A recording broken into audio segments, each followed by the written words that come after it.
Okay, so we got Brindle here. Brindle's about a 5-month-old puppy, and she's got really, really good toy drive. So she loves to tug, and she loves to chase toys.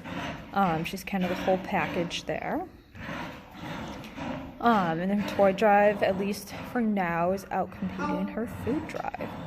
And so this is day 2 for board and train, and we felt that it is necessary to work her out and teach her that skill very early on, since that toy drive is such a big motivator for her and is strongly out competing the food. So what John is doing here is working the outs through tug of war. This is one of many ways that we can teach the out or the drop. So what he's doing is he's playing tug with the dog. He's allowing her to have enjoyment with that. So lots of give, resist and give, and resist and give. And that tug is basically simulating a squirrel or a bunny or something that the dog is trying to fight with and kill, like a small animal or something. Or he's chasing, and when she's got it, she's fighting with it. So we want to keep that toy alive in her mouth. It's trying to jump out of her mouth, and she's trying to hold on to it. And when we want to get the dog to drop, we want to make the toy die. Because once it's dead, well, there's no reason to fight with it anymore. So that's kind of the beginning, where it's not about trying to overpower the dog and pull the toy out of her mouth.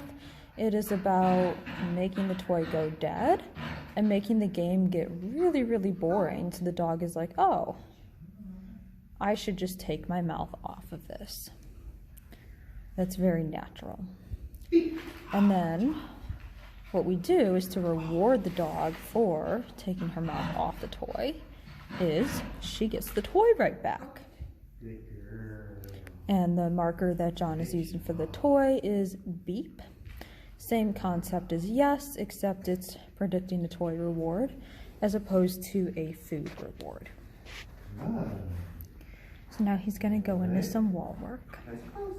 But that's one of many ways to start teaching out. It doesn't work for every dog. So if it doesn't work for your dog, that is okay. We have a bunch of different other things to try. There's 2-tug game, or if your dog is more of a ball dog, there's other ways to do that. But yeah, this is what is working for Brindle. Brindle falls into the category of the 1-tug dog.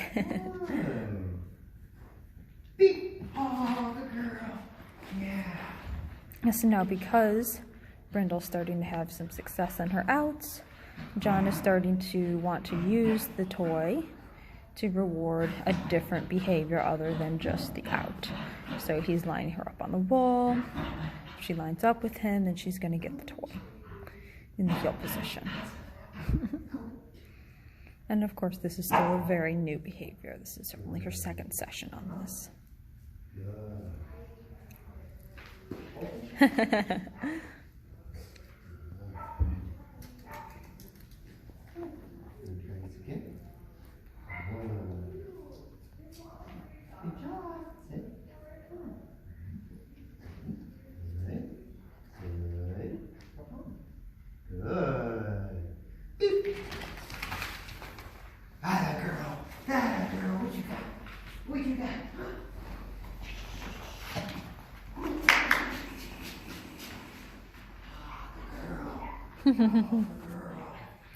Now that's another thing to bring up that's important.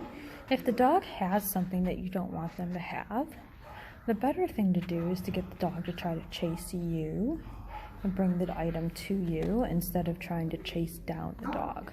Obviously, in the event of emergency where the dog is actively eating something that is dangerous, you gotta do what you gotta do. But for the most part, situation like that where she's saying, I want to parade around the room with this toy, and John says, well, I want you to bring it to me. It's better for John to try to get the dog to chase him, bring the toy to him, as opposed to trying to chase down the dog, because that at best turns into a game of playing keep away, and at worst can create some possessiveness. Yes, better. I want the toy. Good job. Out. Good. Beep. What you got? What you got? Now, if you're working on the out behavior with the One Tug, like Brindle is, if you're playing tug with your dog, and then you can go ahead and stop and lock. Stop and lock that toy, and your dog is consistently coming off that toy in about 2 or 3 seconds of you stopping and locking. That is the point at which it is a good time to start to name that behavior. So you could call it out, like we call it. You could call it drop. You could call it give or release. You could call it pineapple. It doesn't matter. It's a dog. They don't speak English.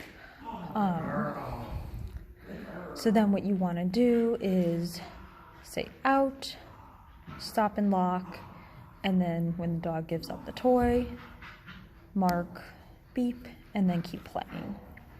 So then the dog is learning that the cue, out, predicts giving up the toy.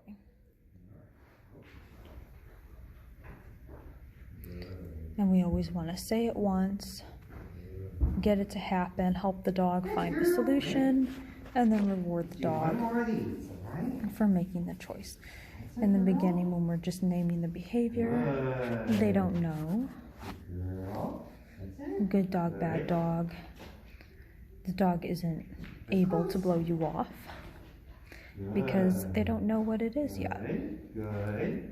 Yeah! Here it goes! Oh my goodness! John's a bad throw! Yeah!